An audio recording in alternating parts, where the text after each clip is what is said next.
Like, cause that's a big deal for them. Well, for the GameStop thing? Well, yeah, cause the people that got hurt were not the hedge funds necessarily, the CEOs are fine. Yeah. They You can put in the but it's request, I did it based on. businesses that's retirement plans were invested in Things those like today. that lost millions. That's what happens. But that's what happened. When you invest. You know, and Got stuck right. in the Wall middle Street of doesn't it. want until the little guy shows up Right. and blows them to pieces, Right. $19 billion. Right. And then all of a sudden everybody on Fox is like, there needs to be regulation, this is illegal, this shouldn't, this is collusion, and this is. I'm like, what do you guys do? So Right. it's Right. like tentatively, Big the babies? pump went out, The Dogecoin thing, though, so I put in, probably getting the new. 50 fuel pump, bucks. I'm guessing. came out with 300, Nice. and then played with Ripple and Dogecoin for a little bit, got it up. I'm around $500 right now. 150? Yeah, Nice. and I just, but it's still, it's gone up like 3 cents since I Can't go cashed further, out. so you might as well look and go on. What they're. I have. What they're I- blowing up. After I bought GameStop, I found out about Reddit, Right. and so I went on. Yeah. It'll get shut down. But what was that company, Swan or Stork or anyway, who they stopped trading? There were several companies that just. Oh, Robinhood. Robinhood, That's what- yeah, they're done, right? they got blown No, up. no, the reason they They're did gonna that, get shut down. the reason they did that though, was they didn't have the liquidity in their business. So, these trading sites, they have billions of dollars available, but when everybody Right. started coming in and buying GameStop, all their money focused on that, and they didn't have anything, so they had to shut it down. Well, there was Because some- they were asking the clearinghouses to cover Right. them, and they didn't have the money to back it up, to stop it until they could raise capital. Wasn't there some from others. talk though that these hedge funds kind of told Robinhood to stop trading GameStop? That's the story, and Robinhood CEO, when he was He went talking, online, he said, basically. the reason I'm doing this is to protect us and our business people. And so that's so Robinhood's done, Yeah.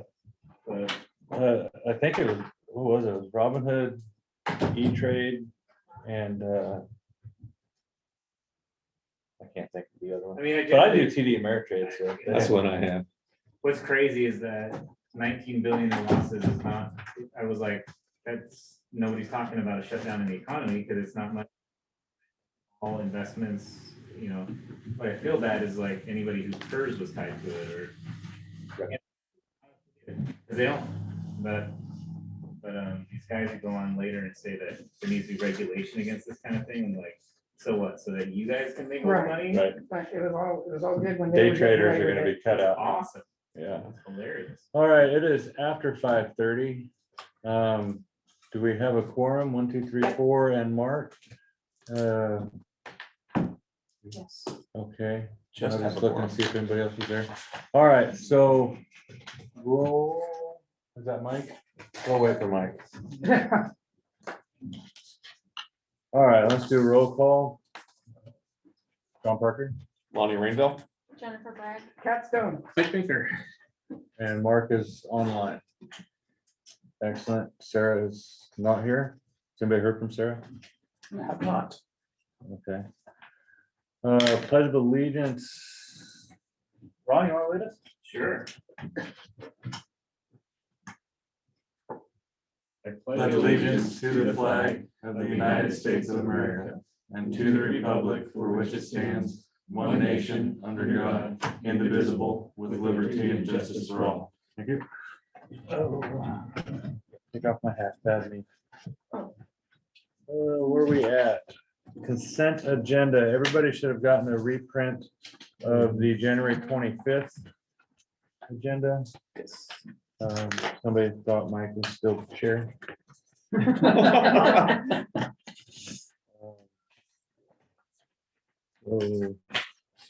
Be two prior agendas and the financial report if somebody wants to make a motion to approve, or if you find anything that needs to be changed. Move to approve the consent agenda. I'll second. Mike moves to approve this agenda. Lonnie seconds. Any discussion? All in favor, say aye. Aye. Any opposed? Okay, carries.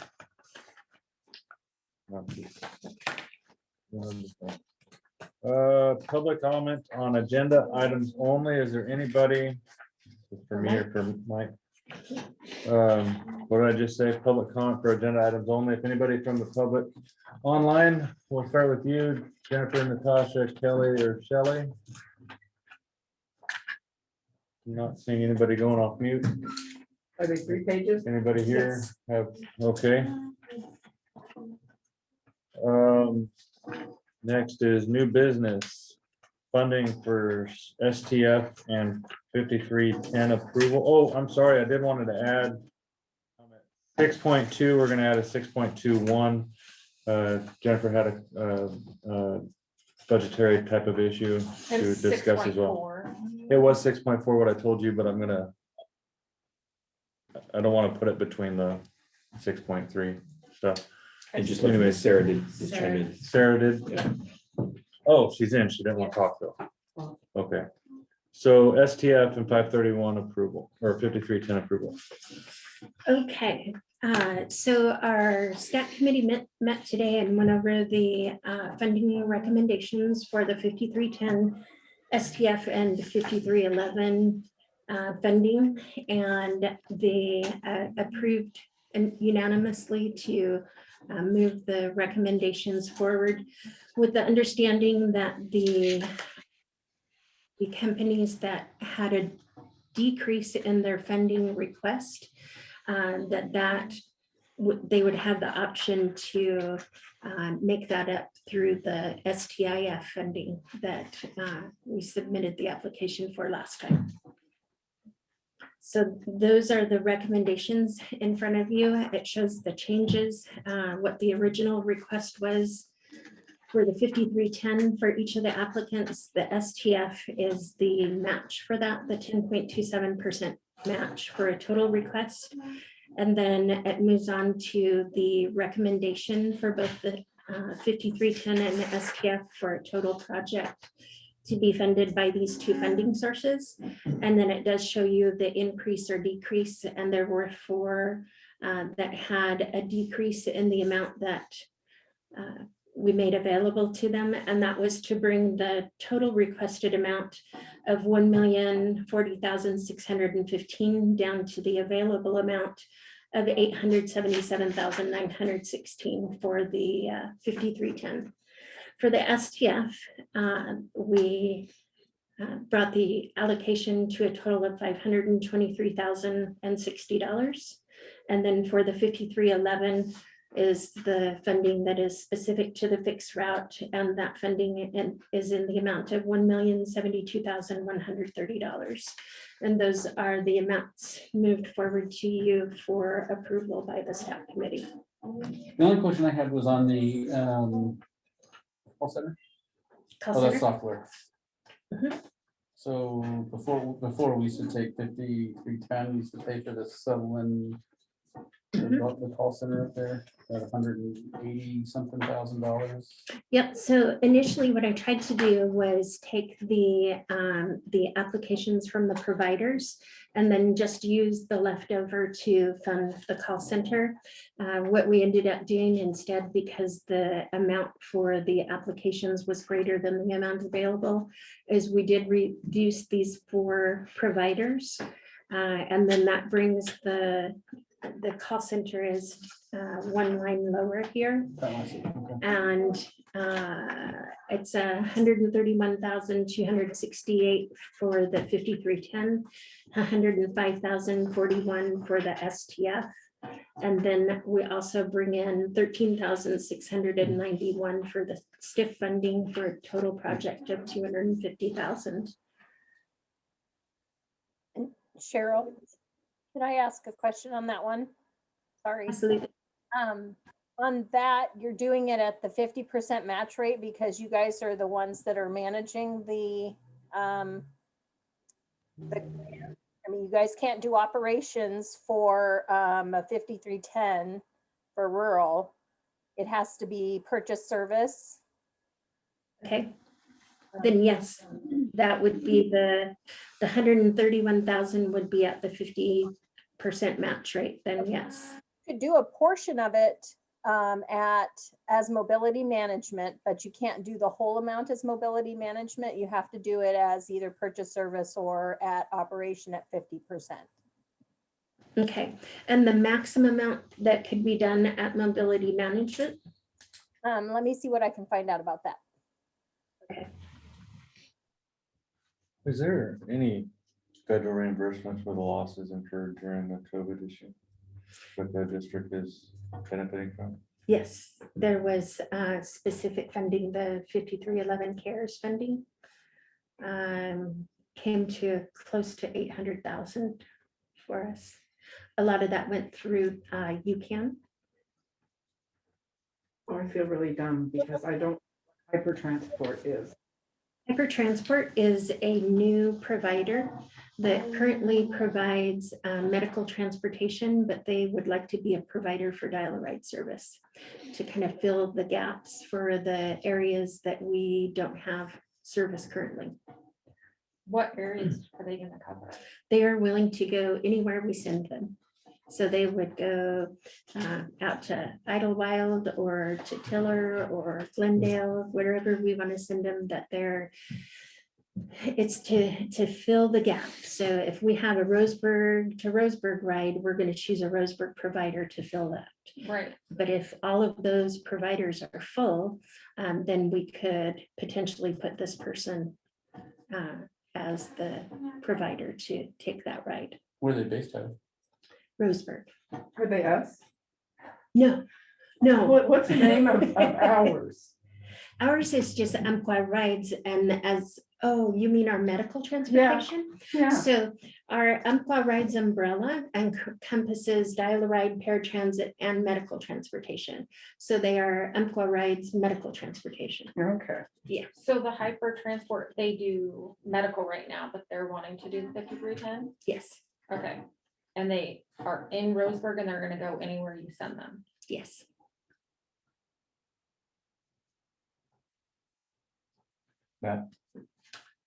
I wanted to ask a procedural question. So with the shortfall being covered under the STIF funding, whether it's a hard asset issue, like for example, our request was more along the lines of trying to bolster our vans and even add one, but even for our older ones, having more allotted funding for the big stuff that seems to be happening more frequently with our current older vans. Is there a difference in how you make that request for a hard asset versus, say, service expansion? So is there a process difference in that? So yes, but you guys have made those distinctions in your initially in your STIF expansion plans that were submitted like 2 years ago that we're still in the process of moving forward. So if I'm not mistaken, and I would have to go look it up and be certain, but I believe your UVDN is got an expansion vehicle and a replacement vehicle on the table right now that are in process. So beyond that, our new STIF had replacement vehicles, money for match to make the money go further for the next round of like 5309, 5339.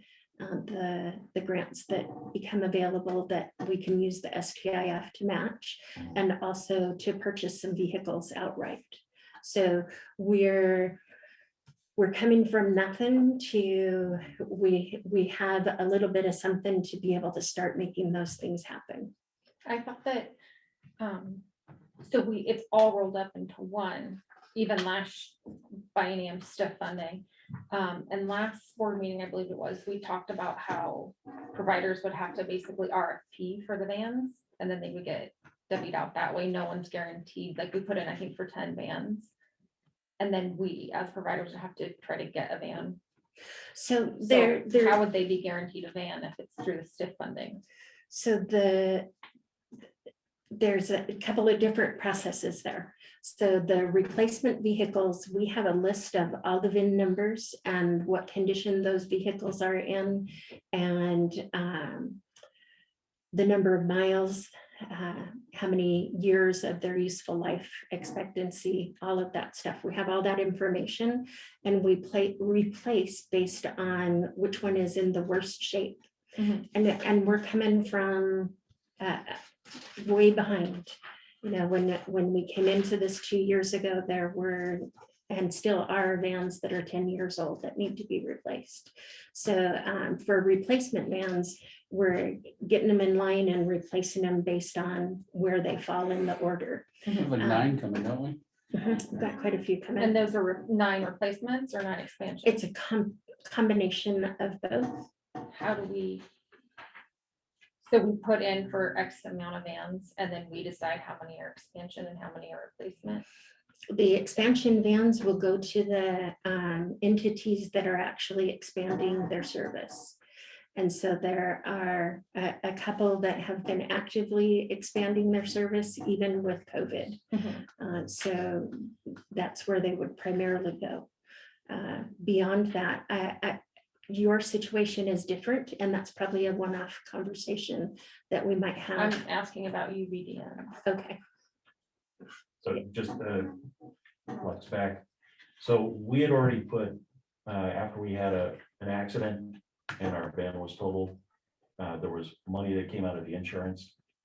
And that got submitted to the transit district. Mhm. So I'm assuming that those funds are being held separately and outside of this current process, right? Mhm. I So believe it was $23,000. Yes. almost 24,000. Yes. So I just want to make sure that as we're going through all this stuff, that these older requests aren't getting lost in the mix, and how are we tracking it? So, No, you're definitely not lost. okay. Just. I realize it might feel that way by now, but yeah, no, we're getting there. Okay.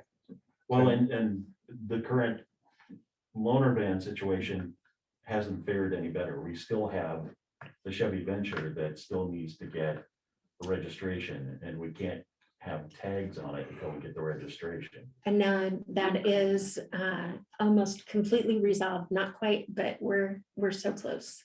Okay. Yeah.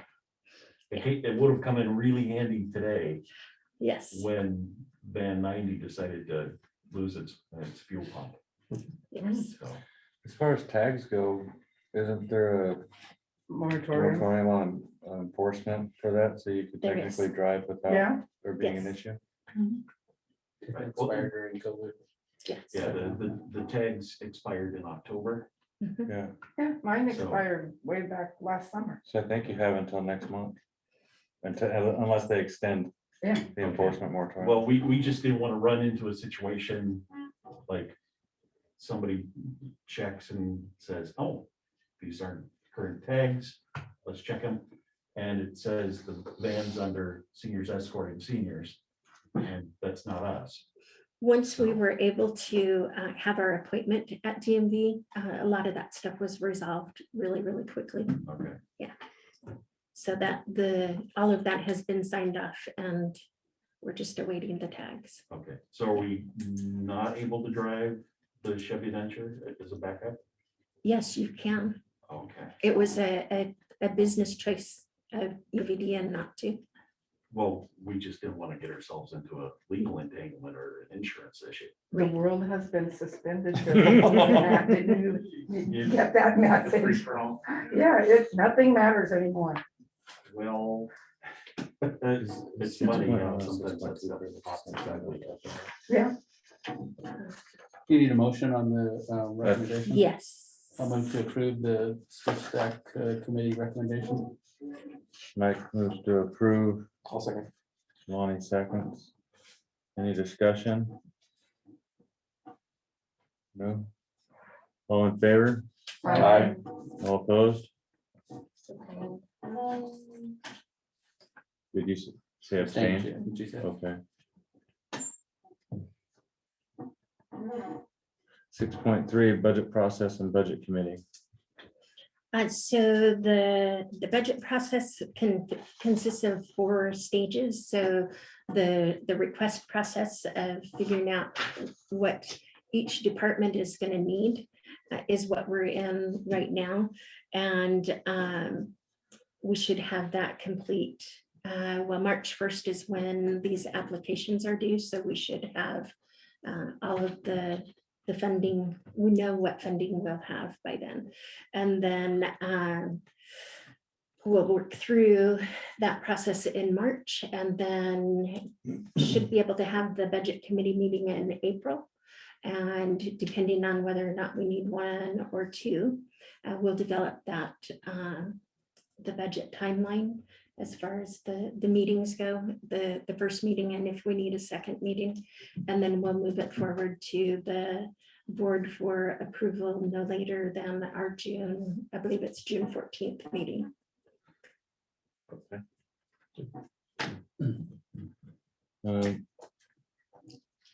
We asked for agenda items a little bit. Just go ahead. Just wanted to get it straightened out that we have 1 more application to go that's due on the 15th, correct?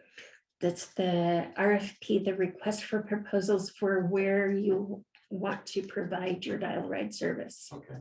Mhm. So if we've already indicated that in the other 2 applications, we still need to do the 3rd one? It's a separate process. Okay, And this is the process that's required at a federal level and a state level because of the amount of funding that we pass through to providers. We have to do an RFP and determine what providers are qualified and that we want to engage to provide the service. How often do we have to do that? Is it just because I know we are new, so I know we have to do it then, but is it, do we have to do it after that again? Occasionally, but I don't know how often. I'll have to look that up. And actually, we're going to have a site review next month. So that's one of the questions that will get answered then. okay, and the other piece is, since you have new financial information that just got approved, is that now information that the providers need to put into this next application? So no, this proposal is, as a company, we are asking, as the district, we are asking for proposals to see. The days you're available to provide the services, the hours you're available to provide services. Yeah, so we want to cover, the goal is to cover all the communities within the district. And it's also part of the requirement for our STIF funding, because we receive the payroll tax. We need to be able to provide service to the areas that are providing payroll tax for us, right? And so because of that, we're going to take a map and lay it out on the table here. We'll get providers involved in the process. We'll draw out the service areas that each provider is able to provide their service and the hours that they're able to provide their service. But what we're looking for is 7 a.m. to 7 p.m. and the whole of the district. That's what we're trying to cover. So we'll take all of those proposals, we'll put them on a map, and then we'll figure out how to fill the gaps. The other item that we added 6.2.1 is for medical transport conversation. I know Jennifer had something she wanted to talk about. I was also approached by and had lunch with Sean Pritchard. thank you, Sean Pritchard, about the same subject. So I'll go into that after Jennifer. Well, I'm assuming it's the same thing I have to say. I just wanted to talk about that UPTD has been doing medical transit for a while now, and they rely on volunteers to do their medical transit. And then us as a district went in and did, I don't know if it was an RFP or bid to, is it Bay Cities? Mhm. And we were granted that, correct? But in doing so, it undercut UCAN. And so as a government entity, we kind of undercut a nonprofit here in town. And they take the funding from their medical transit and put it into other areas in their other areas in the community where they help out. And so this is a big loss to them. So I was just wanting to discuss that. That is what Sean and I discussed as well. I drive for you, medical transport. And I kind of agree with what he was saying, what Jennifer just mentioned as well. I don't feel that we as a government entity should be competing with private entities or nonprofits for grant funding or any other type of funding or jobs or whatever. So I would like for the district, I as John, not I as the chair, would like for the district to not compete with private industry or nonprofits and work with them. Well, I think there's lots of entities that do medical transport. It's not just the district. I know when I was involved with Umpqua Transit years and years ago, when it was under Umpqua Regional Council of Governments, so kind of a semi-governmental, quasi-governmental body. Not only did we run that, we did the medical transportation. So we competed with that against West Ambulance and later Medcom. So anyway, a bunch of different entities. It's a provides a good service that we're set up to provide and provides needed match funds for the district as well. So that little bit can raise quite a bit of federal dollars. I'm not suggesting that we get out of medical transport. I'm suggesting that when there's a grant available, have better communications with other entities that could benefit from those funds that are available as well, just to not compete with them. If there's other grants out there and for whatever reason UCAN doesn't need it or didn't realize it was up, they don't have time to file for it, sure, we could go for it. I just think that we shouldn't be competing with private entities. And just because others have done it in the past doesn't mean we should continue it. My guess is what Sean didn't share with you, because he talked to me, I don't know, what was it, a couple months ago or something, Cheryl, I'll let you know. But you know, when we went and did that, they were having trouble providing the service, period. A number of drivers didn't want to work for UCAN anymore. Some weren't getting a lot of work. They were, their dispatch, I think, was, as I recall, was all over the place. They were not picking people up. So there's a lot of missed appointments. So a lot of things, they had a lot of issues. They had a lot of quality issues. Just where did you get that information? Well, some of it I got from Sean, and some of it, I remember, where did I get the rest? I remember. Some you probably shared with me. Some of it I shared. It's unfortunate. Their dispatcher, the week before we started I wanted to providing make sure we weren't service, poaching drivers. Is what Right. the extent of the phone call was. their dispatcher got sick and was hospitalized and then ended up passing away. And it's an unfortunate situation. We did reach out to Sean and offered to for Selena to go provide training for a dispatcher, more in-depth training that would help them to become more competitive again. Was Selena the one that worked for UCAN and then transferred to the district, and then you offered to have her go back to UCAN? I offered to have her go provide training, yes. So they can keep the program going. Yes, because the issue is not the bid. Bay Cities does not divvy out the rides based solely on the lowest cost. They provide the rides based on, you know, what company is going to get people to their appointments and back. And that was not happening. So maybe we can invite Sean into the next month's meeting so we can have a balanced discussion and see where the district could stand on this. Well, I don't know why we need to have Sean come. I mean, obviously he's gonna support UCAN and whatever they do.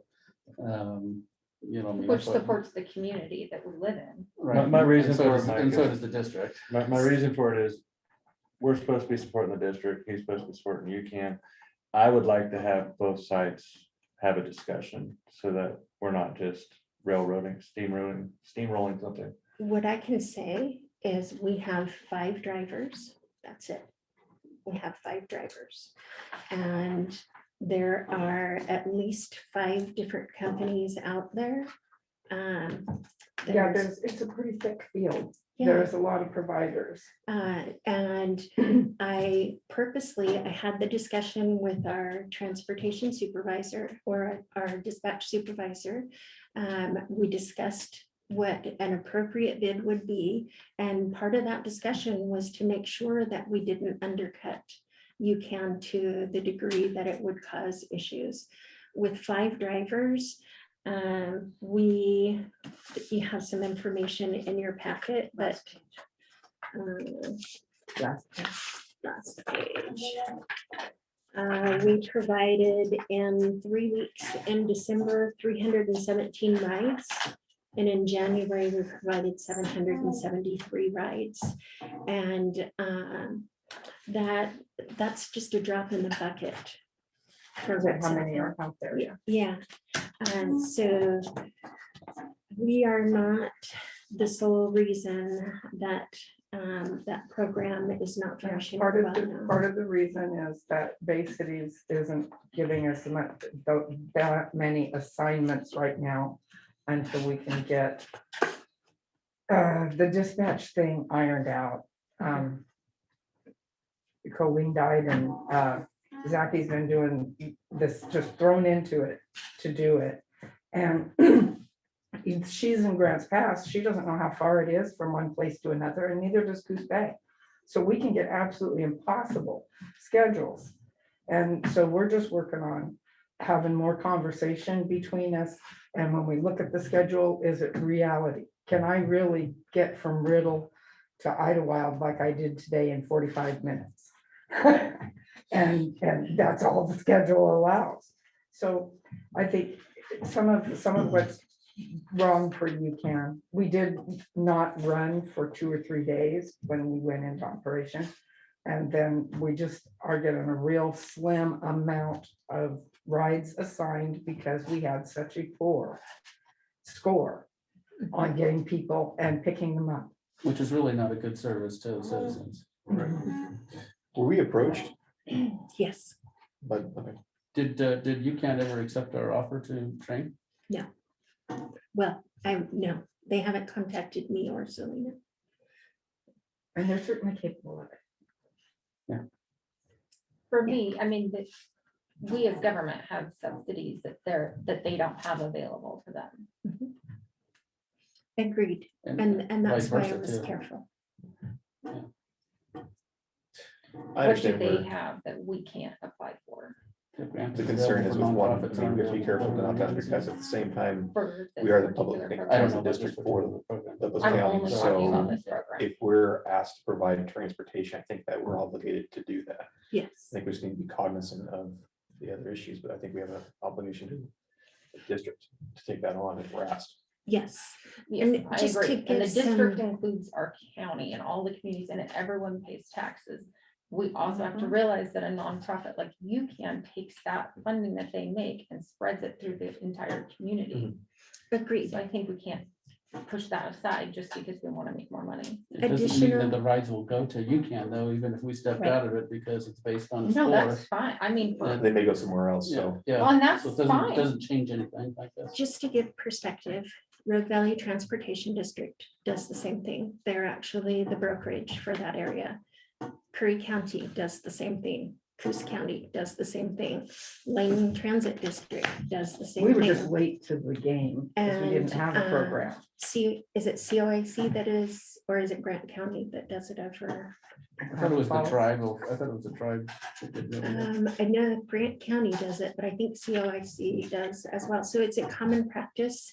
And it's actually the way that initially the the medical transportation brokerages were designed to run, was for them to create that match money for the transit companies. At that time, we were called districts, but I'm sure it's common practice, but just because it's common practice doesn't mean we have to do exactly what everyone else does. Okay, Matt, did you have something? Just a quick comment.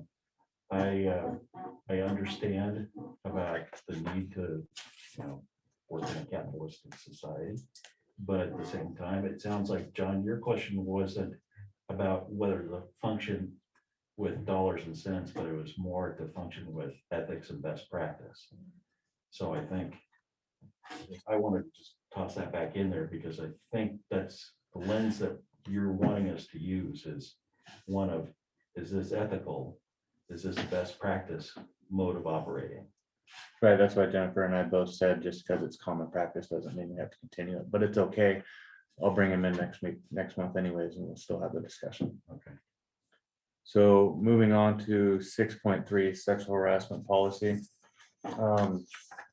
Last meeting, it was brought to our attention that an individual reached out to a board member and had some concerns. We do not currently have a policy for handling such a situation if they come to any of you or me.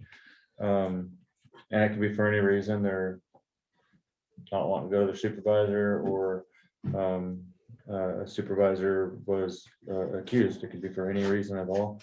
But we do need to have a policy of how to handle it as board members, and how to get it handled as best we can. For another situation, Cheryl, I've got to use you, I'm sorry. If somebody wanted to accuse Cheryl, our general manager, of sexual harassment, there's nobody over her head except for us. So they would come to us, and we would need to know how to properly handle it. And that's what we're going to discuss at this time. It looks like our wonderful attorney has provided us with a Terrible is in like something that's scary. so I'm gonna hand this over to Ron just to explain what he's put in front of us, caused to be in front of us. So very quickly, Oh, sorry. yes, Sarah and Mark, we will get this emailed to you, the packet that we have that you do not. So Thank you. wow, that was loud. yes. Are you Loud for a okay? little lady. so what I provided to Cheryl this afternoon is a sample of something I drafted several years ago for another company. So anywhere in here that says company, I took out the name of the company.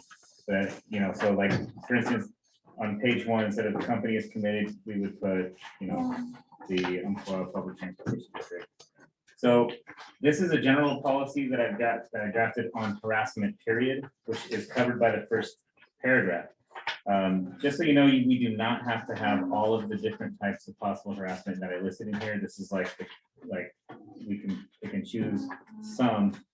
Oregon does have a tighter sexual harassment or harassment, not sexual, but harassment policy than the federal government. So federal government does not actually view, for instance, gender identity or certain other things as protected classes. That's a really defined legal term. Oregon does. And so that's why you'll see it included in here, but maybe you won't see it in other manuals or something if you go over it.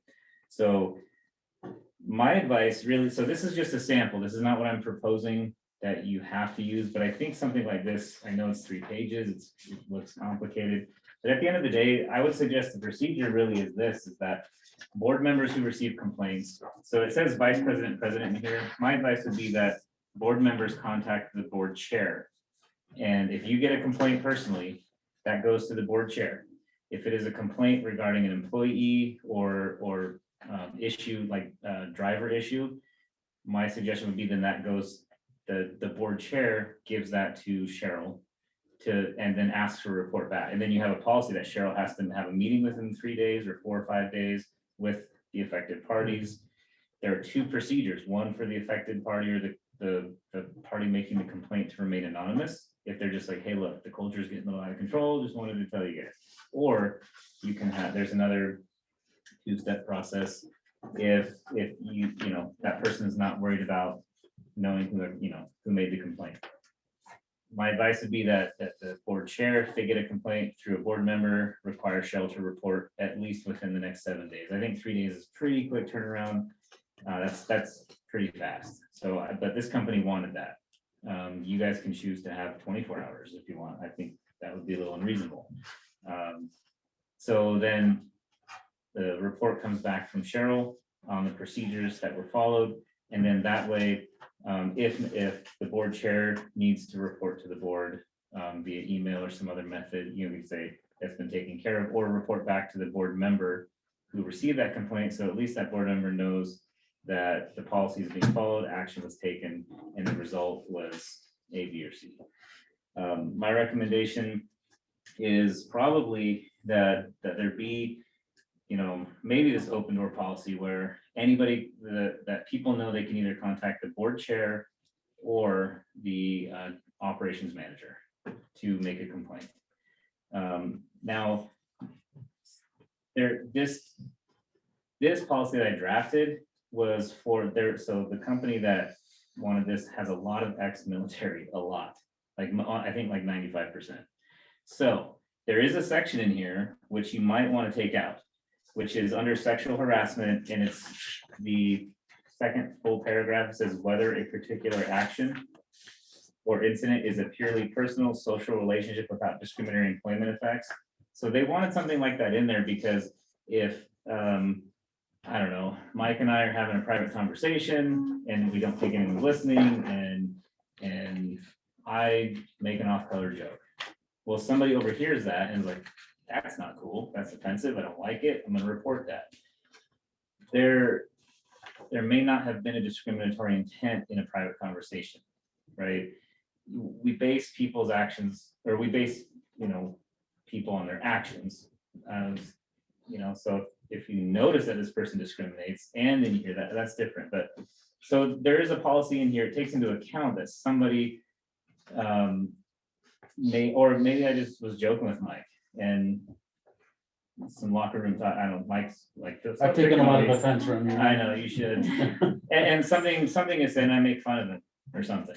And so there is the opportunity to look at that, under this policy, say, you know what, Mike and I have known each other for over 20 years.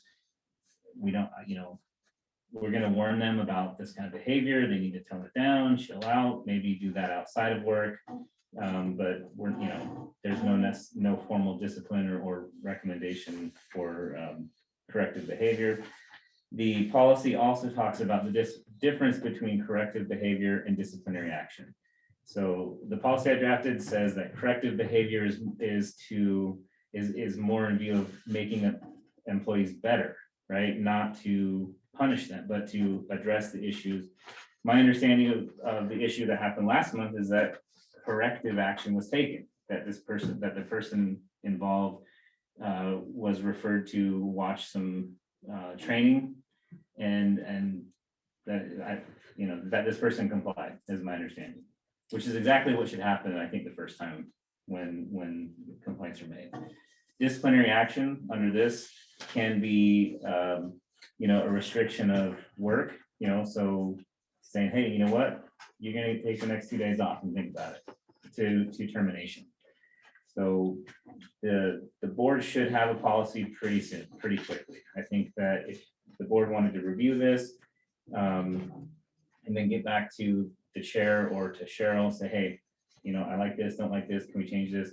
And either discuss this at the next board meeting, or if I can get your guys' revisions or thoughts on this or something like this, like in the next couple of weeks, I can prepare a policy that you guys can then think about implementing. So don't feel like you have to follow this. This was a process that the company I worked for at the time wanted implemented. There are other ways to deal with this, but this is, and this you may not feel this is comprehensive enough, or that it's too loose. Let me know. But this is an example for you guys to read.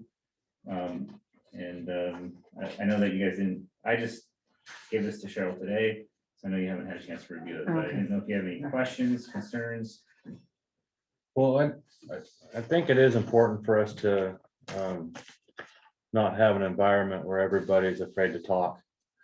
Right. So where he was talking about whether a particular action, blah, blah, blah, and he used the example of if he and Mike were having a conversation, say in their office with the door open, and I walked past and was like, oh my gosh, you said that to Mike. Right. You know, there should be some understanding between the relationships people have, the backgrounds people share, the culture of the two, not just the culture of the whole office. So I think that is something that's important for our policy to encompass or have inside of the policy. And I make the distinction, I mean, if me and somebody else, though, we're always in the break room, carrying on like this, talking like this, that's different, right? I think where the expectation is that maybe we're just joshing around and we thought our conversation was private. But if you have I think, you know, even if two people have known each other a long time and they create a hostile environment by being in the break room talking. I mean, I actually experienced this at the high school. I was there to teach a class, like for a teacher. And I went to the break room, you know, got to finally see the inner sanctum. And there were some employees, and one of them very loudly and brashly made some comments about somebody. And there were people in the room that were definitely left after that comment was made. Like, it was really obvious that they saw this person and they're like, I'm gonna get out of here because this person's always like this. So I think that would be something that's actionable. Anyway. Which is why I said, in an office. Right. Mhm. I have So- to make, could we just take the word sexual off of the harassment and just? So what I want to do is we take this home, get it emailed off to Sarah and Mark. I'd like for everybody to go through it. Can you email it so that we can have electronic So version? Jennifer, to address Yeah. your question, Absolutely. that's a fine suggestion. So under the policy that I drafted, this was under just the heading harassment. Okay. The first paragraph covers just harassment in general. But I do recommend that you have an explicit sexual harassment policy so that if you were audited or AKA something happened and somebody might say, you don't have a sexual harassment policy, like. it's So just should it be Well- separate? No, it should be under, so there should be like a section called harassment, and then you can have different subsections, like. Okay. Do we not have a sexual harassment policy? We do for Right. employees, but. So this is for the board. board. So don't think of this as in, we're gonna tell Cheryl what to do or Christine what to do.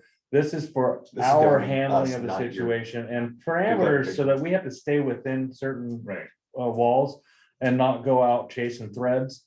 It's what was the context of the situation? What happened in the situation? How has it been handled since? And what can we do to improve it for either of the parties? Because it could be a false accusation. So we have to be able to look at this in an aspect but mainly just we're the board. How are we gonna handle complaints that we receive? Not complaints that Cheryl receives, not complaints that Christine receives, or Matt receives, or anybody else. It's us, the board members. And my recommendation is that board members not handle, if a board member receives a complaint, that is not the board member who then leads the investigation, or Correct. that's passed on to the board chair. I did the investigation. Right, and you know, you guys can do a lot of things. You could have a subcommittee so if Cheryl receives a complaint, that you could have a committee that just reviews what she did. Or if you want to have a policy that anytime Cheryl receives a complaint, that complaint is forwarded to the chair for review, like just so he's aware or she's aware that a complaint was made. You guys can do a lot of things. But having a written one as soon as possible is probably a great idea. Thanks for letting me blather you. Yeah, so yeah, let's get this emailed, I guess, to everybody. That'll be just fine. Yeah. And we may have a special meeting just so we can get it, and I think it's important enough that we get it adopted as soon as we can.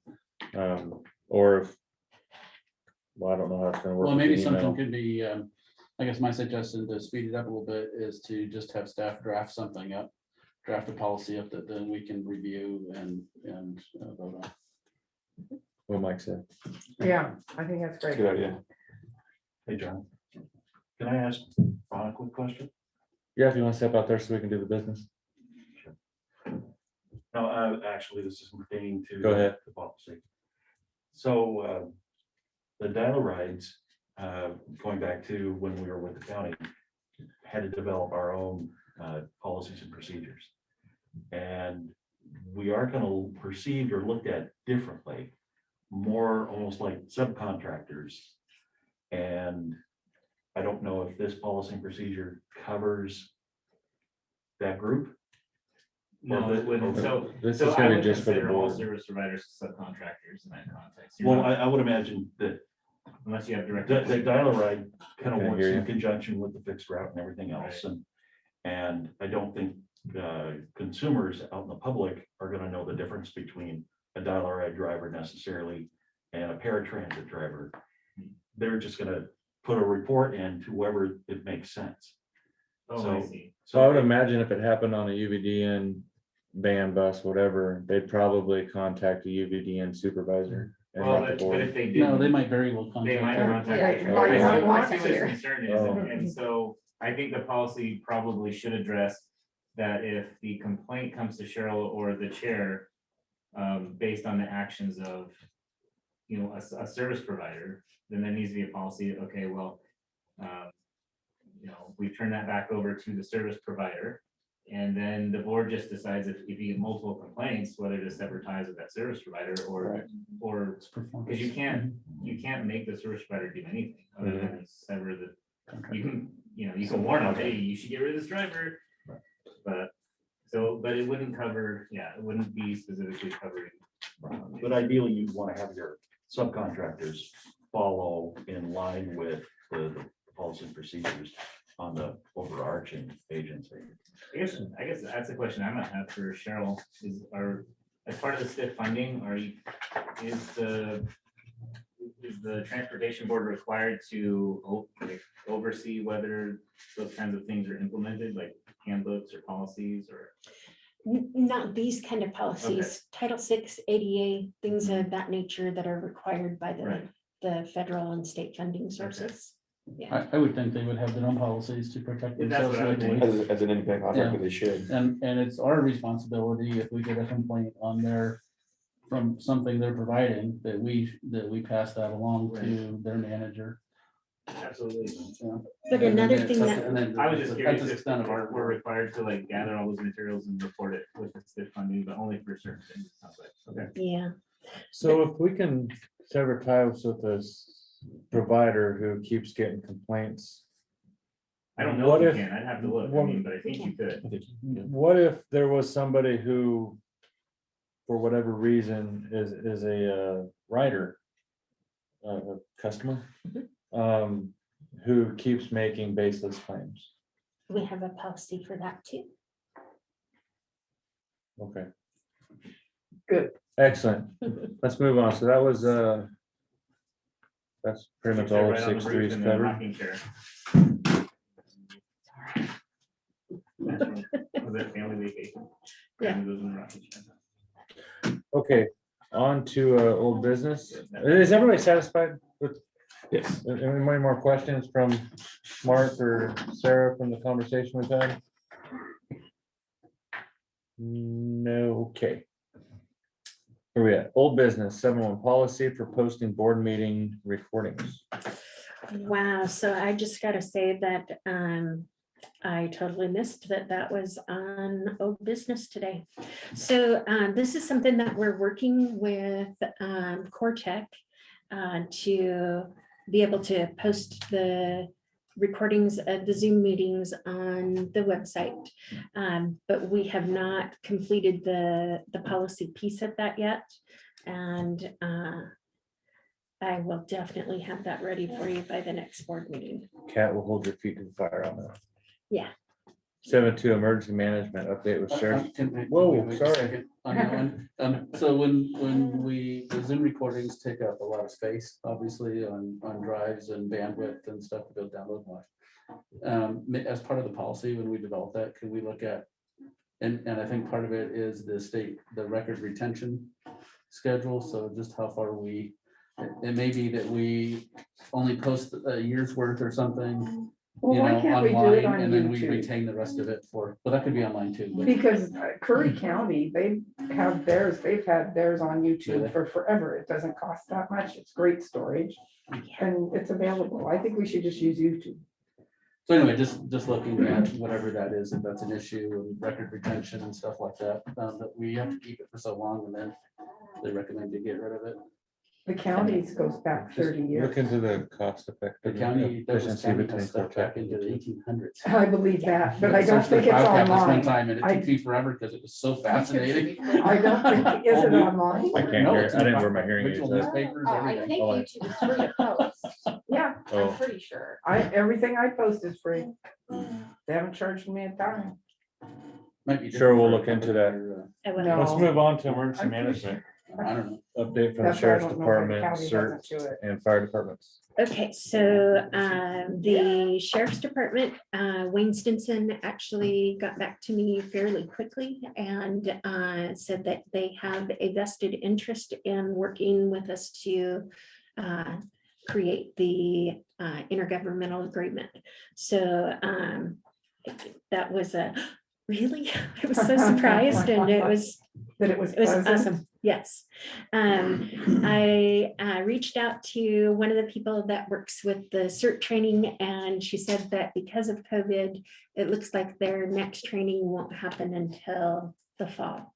So they put the one off that they had scheduled for this last year, and it'll probably be at least another 6 months or so before they have it again. So would that conversation be because they would like to integrate us into their potential trainings for how to use? The CERT training? Yeah. So I have been trying to get CERT, go through the CERT training for certification for a number of years. I've just had some personal conflicts that I've never been able to make the classes. Doesn't So- always matter. Yeah. Our RVTD, I don't know if they've shared this, but you know, they practiced with emergency management stuff, tabletop exercises, and so when the big Almeida fire and all that stuff happened here a few months ago, they followed the emergency manual. They were out at the airport, they're out at the different places, staged, ready to go, and never got a call. And in the meantime, they're trying to evacuate people. They're ready to go, but nobody gave them a show order. That person got fired.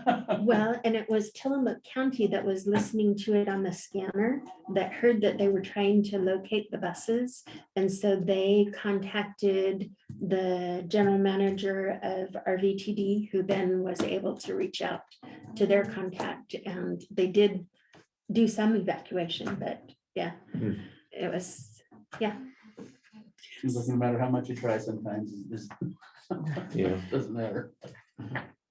And we didn't reach out to the fire department for the emergency management piece, because we're kind of were more focused when we reached out there to the vaccines, because vaccines are available for the medical transportation providers. And we only have one of our drivers that wants to take the vaccine, so. I think I might be the only one that took it for you, Ken.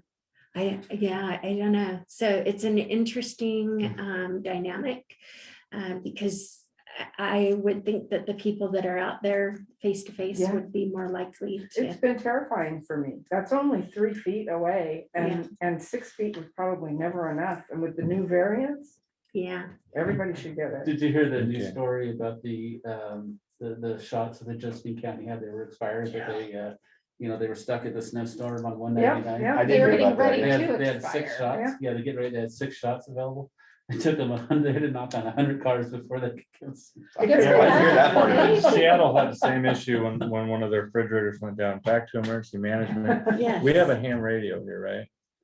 So it's not exactly a ham radio. What it is it's the county radio that connects scanner? with, Uses the It's a repeaters. scanner. yeah, so we could change channels and be on the fire channel or the emergency Okay, police So, channel. so we're already set up, so that way if we have an RVTD issue, you would already be able to switch it there and be hearing, we're looking for buses, where are they? Yes, Broadcastify. All right, the app. excellent. Thank you for that update. yes. Board vacancy update.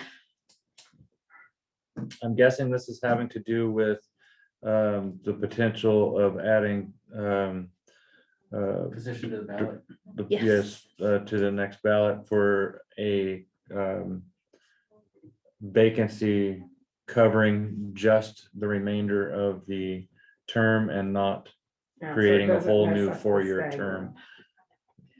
So that is not exactly the question that I asked, but I will reach out again. Okay, because Okay. again, like I said at the Yes. last meeting, what happened with Doug Robertson's resignation and Chris Boyce's election, and then that led into Gary Leaf's opening, allowing Tom Kress to have, so now we have all, eventually, if three everybody commissioners. resigned this year, we're gonna have 7 directors on one On the ballot, same and we can't, I can't believe we would have to have this conversation with them, but Well, our, We need to our avoid it. clerk too is not that knowledgeable.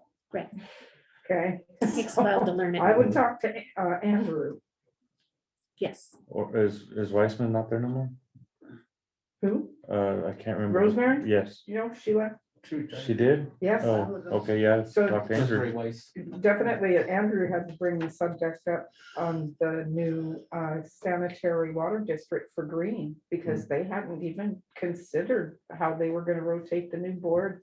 I don't even think they thought they were gonna have a new board. I think they were just gonna keep with the same board. Yeah, so we need to It's for make sure that, position 3.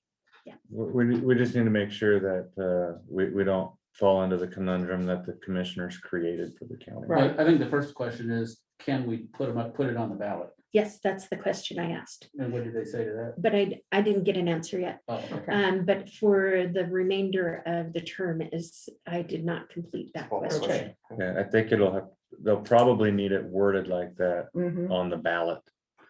So it'd have to be mine, Lonnie's, Yep. It'd be a 2-year term, Mike's. basically, yeah, and Mark's would be right? the first 4. What? And Two-year then term, the second Ah, ballot The last 2 entry would years. be a Yeah. totally Yeah. different one. The information that they sent me had all of your Oh, guys' I guess. terms Yeah. listed, your positions, your Yeah. terms, your expiration dates. Yeah. Okay, board training. Ron, I think you just trained us on sexual harassment. Thank you, Thank you Ron. for your Thank training. you. My pleasure. Unless you have something you wanted to add. No, Thank okay. you. General managers report, Cheryl. All right. So there's numerous pages to this, but that give much more detailed information on the ride counts, the revenue and non-revenue service hours and all of that. But what I did is I put the basics here in the one box where we can see it all with no comparison, nothing to make my eyeballs boggled. So our fixed route ridership actually went back down in comparison to 2019. We've been running right about 47-48% of what the previous year was, and for January, it was 62% less than it had been the year before. The paratransit rides are actually up 17% from what they were previously. And part of that is just a result of the reduced capacity for the dial-a-ride vehicles. So when there is somebody that calls in for a ride on dial-a-ride and there's not a vehicle available, because we can only put 2 people on the vehicle, then that rolls over to paratransit so that they can still get their ride. So yeah, I imagine that that's why that number has gone up. And dial-a-ride is running right at 50%, which is really to be expected, seeing as they can only have 50% of the capacity of their vehicle. So the revenue service hours are almost exactly what they were last year. The difference for fixed route is that the Lifeline is not running, but we have added the additional hours to expand the Roseburg route, so it starts earlier and ends later. And so of course, paratransit has to mirror those hours as well. So they're available to take a ride as early as 6:15 in the morning, and they're available to take a ride as late as 8 o'clock at night. So all of that is starting to normal out, except for the number of rides. So I gave you a list of the things that we focused on in January, but the highlights were getting that stiff application submitted, because there was so much of the funding that we were rolling over from the previous year. The total of the application ended up being $5,994,312. So that's significant. And that is that's all the projects that we couldn't start in the 2019-21, that some of them are just now starting. Some of them are in progress, but we haven't expended any money for them yet. And so that we had to roll all of that money forward to be able to access it. And then, of course, all of the new projects as well. Thanks for getting that in too on time, and that's a lot of work. It's, Hopefully you weren't working over a weekend this time. no, would I do that? You would, and you did. Actually, I did, but that's simply because I had vacation, and so, Great house. yeah, Weekends. that's what happens, yeah. But I got to do it, kick back in my armchair with the dog sitting next to me, not a bad thing. For the highlight, starting the ball rolling with Douglas County to put together the intergovernmental agreement. For me, that's huge. That's a step that we have been trying to take since long before we became a district. So I'd say that's probably at least 6 or 7 years in the making. And so that for me is a great highlight. Another thing, in the search for the sexual harassment policy that would be appropriate for the board and not specific to employees, I had reached out to special districts, and they had just completed a template for an employee handbook, and it is specific to government entities. So the handbook that we got previously. Sarah left. Well, Sarah. Oh, okay. So the handbook that we had previously is specific to employees, but not specific to government entities. So I have a brand new handbook template to start going through, and hopefully we'll have that prepared for you guys to take a look at before our next meeting as well, because it's time to update our handbook. So any questions? Thank you for the update. Mhm. Jennifer Boardman, do you have any updates for us? You are muted. Sure. The STIF Discretionary Review Committee is meeting tomorrow for the first meeting. Going to be going over all of the 70 applications, and we'll have to explain any questions that they have. And then we will also meet on Thursday for the second meeting. And then those recommendations will be forwarded on to PTAC, and they are supposed to make a determination at their meeting in March, on March 8th. And then the applications will move forward to PTAC. The review of the 53 or the STIF formula is beginning, and entities will be getting any issues that they have with the applications, getting a letter, and then they will have 2 weeks to remedy those issues, and then get it back to ODOT in order to go to PTAC and then onward to OTC for approval. The next applications are due March 1st or 2nd, whatever that first Monday is. in March. So they will be due. So that's the 5304, which is the planning grant, the 5311, 5310, and STF grants that are going to be due. And then as soon as those turn around, we will be getting going on the statements of work to get those sent back to the entity so that we can get those grant agreements in place by July 1. Let's see what else. Our tech people are working on a new application that they're going to be putting together that is called People to People. So it's a mentorship, and they're going to be talking about that. Actually, they're going to roll it out at our quarterly meeting on the 18th. So they'll present that to the Region 4 providers. And they're trying to find people who will be mentors and people who are interested in receiving mentorship or some kind of additional training from somebody who's done something similar. So that'll be happening soon. Let's see what else. We're losing one of our RTCs. He got another job at in planning in Portland. And so that's kind of sad because it breaks up our team that we've had for 2 years. So Jason from Region 1 is going to be moving over to a mobility planning job for Region 1. So there is going to be an open RTC position if anybody's interested and wants to move to Portland and work with TriMet. RTC. Yeah. What else? There's a possibility we probably will not be having a conference again this year. They're looking at the possibility of doing some Transportation Tuesday, similar to what they did last year. We had really good response for those training classes that happened last year because people could do them without the expense of the travel. So that was a good thing.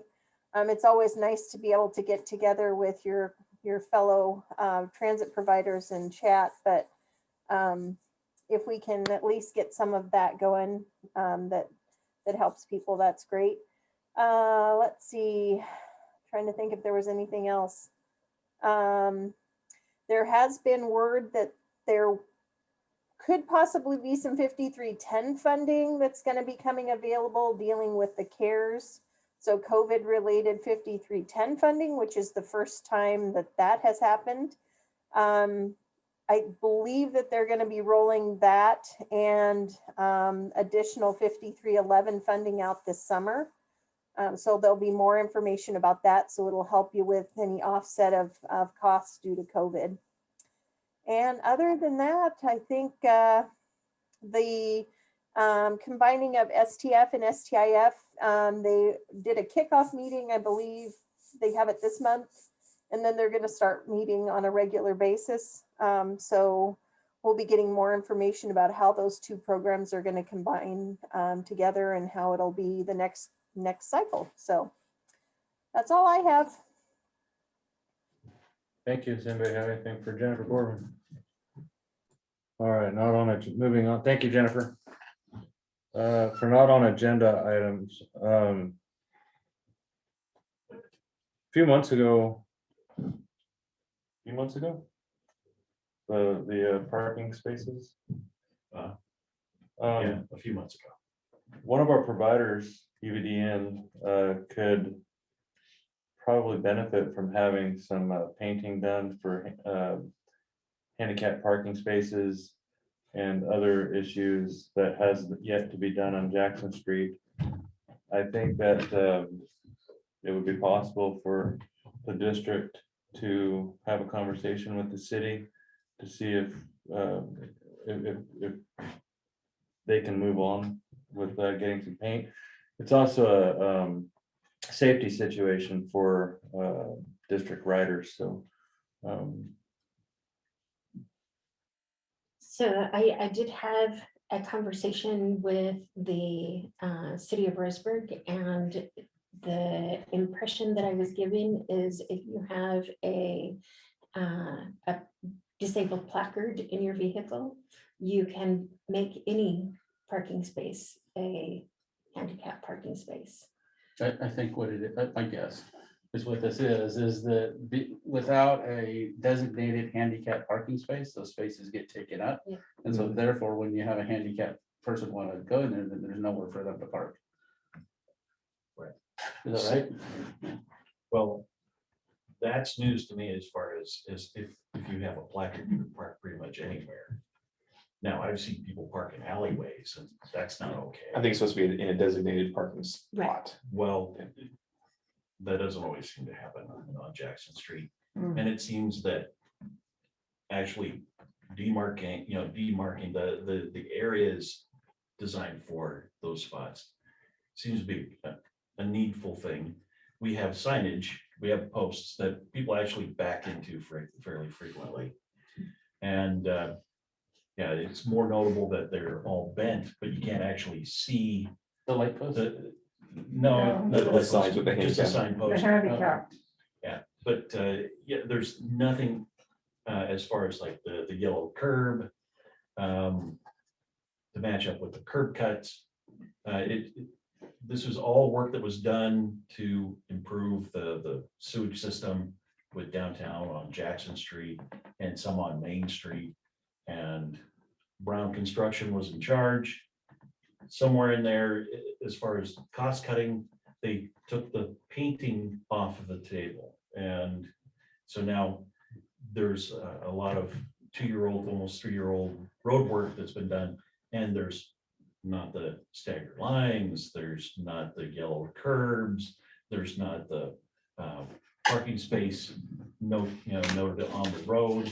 So it's very not visible compared to what it should I be. think that's your downtown Roseburg Association. Yeah. It's probably who you have to hit at. Well, you can get them to lobby it. It's a Natasha. public works decision. Go ahead, Natasha. Have you actually stopped and asked the city of Roseburg about painting? Because when we moved into our building, none of our street was lined on Rose. And I gently reminded them that that was their responsibility and they lined it for us. Well, I've actually had conversation directly with Nikki Messenger, and she actually finger at me. And Go talk to she's the city Ricky and manager. planning. The old Wells Fargo building, is it? They have the Oh, they got it. Okay. Natasha has the old Wells Oh, Fargo. okay. We're the next block over with United Way Oh, okay, and okay. Redeemers and Jim. Yeah, Ricky and So- Stewart. So I would like for the district to get in contact with the city. And if they're still a little hesitant on wanting to help, the district can do a proclamation or some sort of official letter for the health, safety, and welfare of our customers. That we request the city provide handicap spaces in front of UVDM. There's actually a procedure too, it's called mandamus. That it's basically a way to force the government to do its job. I would like for our attorney to take that up. You know, Very good. I don't know that you want to do that until the second. Right, letter. yeah, And right. I'm not just advocating on behalf of Umpqua Valley Disabilities Network, but the whole community, because we have the fixed route system going down Jackson Street. We have paratransit going down Jackson Street, and we have dial ride going down Jackson Street. And we have people that are getting picked up on any and all points along those roadways. And it makes sense to have everything marked properly. And that's just something that hasn't been done for going on 3 years now. We have an ordinance on that too. And yes, I've talked to the city manager. Mhm. I've talked to local ODOT because they were actually supervising when they were doing the road work. Actually talked to an ODOT guy and he just said, well, if someday, you just kind of wake up and there's yellow curb paint, that's just magically done, who's gonna complain? So I was hearing guerrilla tactics coming from someone. I like it. Something from ODOT, but that I thought that was the most adventurous bit of information that I got. So, I'm not gonna drop it. And we'll get the district to put some weight behind it. Hopefully we can Yeah, get we you ought some to be stuff able out to there. lean on And again, I somebody. understand it's not just for the district. It is for the community, but for the district, it is for our ridership safety. And I think it is important. I would talk to Bryce, the public works director, and if that doesn't work, then the letter should probably go to the mayor and city council. And we'll charge them for every day they don't have it. Yeah, yeah. Okay, anybody else have anything for not on agenda item that you want to talk about? I guess we could have actually done this for I the grant would like thing. to just bring up again the recreational stuff that makes money, that we were going to look into having that with the North Umpqua and actually connecting with Deschutes County and all the way to Reedsport. And I just don't want that to get lost. I'd like to see a bike path from the Scottsburg Bridge into Reedsport to connect with the but I'm harassing someone in Salem about that. And he wants me to contact my leading public transportation officials. Did you tell them you are? Yeah, and he never replied again. There is a plan for that, actually. It was There is. adopted about 2 years ago. Well, he tells me no, and he says it would, you would have to pay for the right of way. I said, it's along the river. It's really expensive because it's on the hillside. There was something by something over there, but And he said flooding. I'll send you the plan. Thank you, Yeah. thank you. But I don't want us to forget about recreation. It's exciting and it would make money. And even though since I was up to Idlewild today, I drove a little bit farther to the, not Steamboat, but just up a little ways. And I think it's fascinating to see how it burned. And I think people would ride up there and ride their bikes and take a look at that. I don't think it's absolutely, it's pretty horrible. It's pretty horrible. We went up there on Friday, up to Did Mill you? Pond and then up to Fall Creek Trailhead.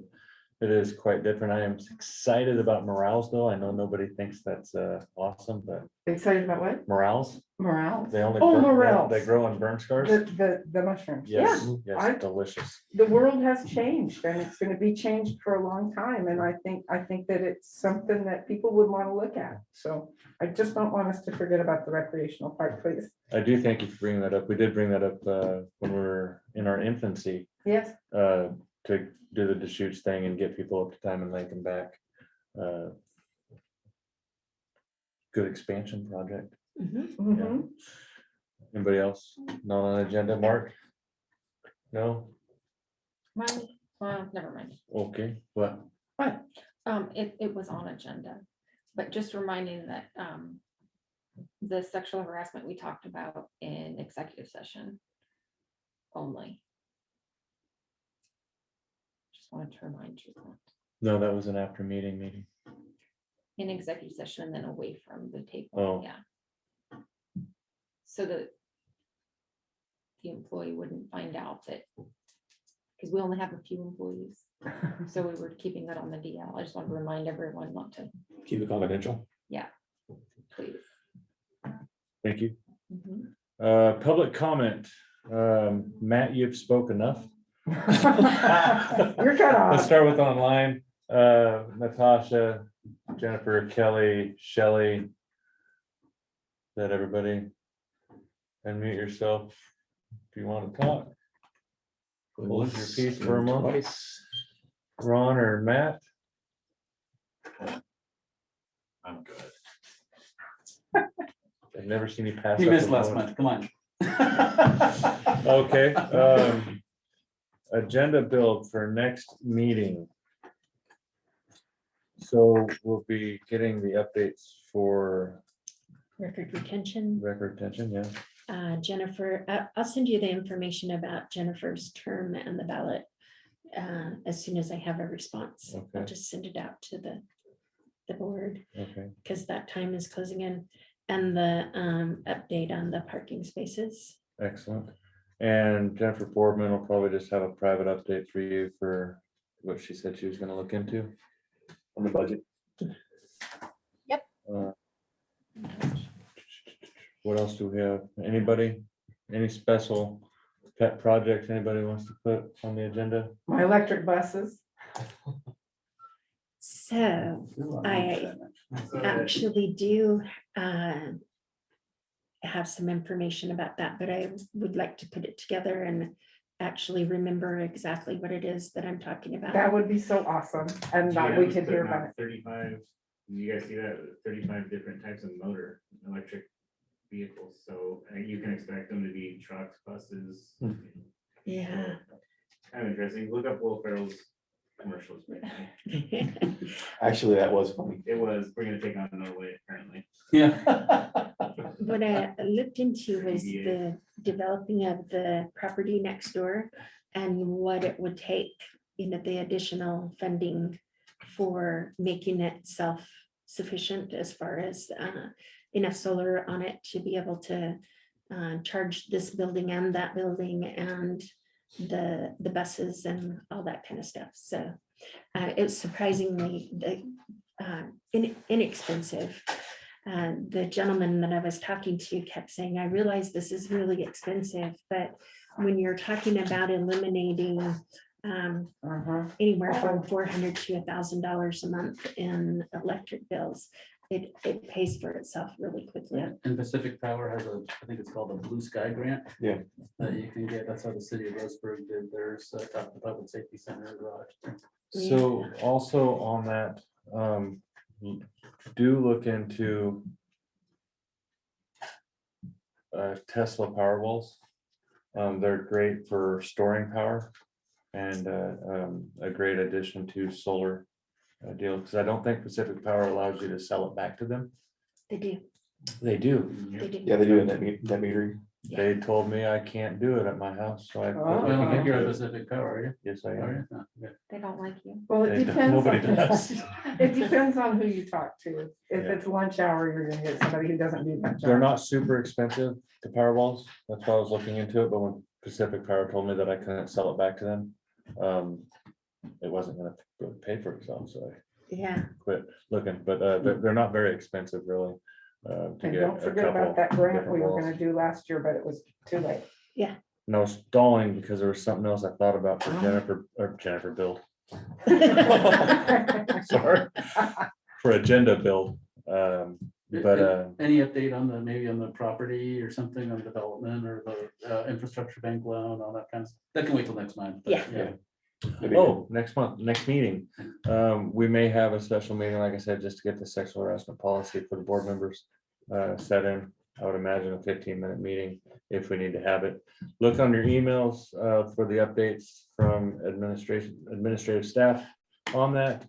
If nobody has anything else, There is one more email. There was an email from the auditor to each of the board members Yes, asking you to take a little bit of a survey. So, it's quick. I already did it. yeah. did that come in this? I was sitting there afternoon? doing it and then I finally checked Oh, my okay. emails and I saw that start taking, I was like, oh crap, I got a meeting like 12 minutes. Otherwise I'd still be at home. Oh, wow. 6:56, meeting adjourned. Right. All right.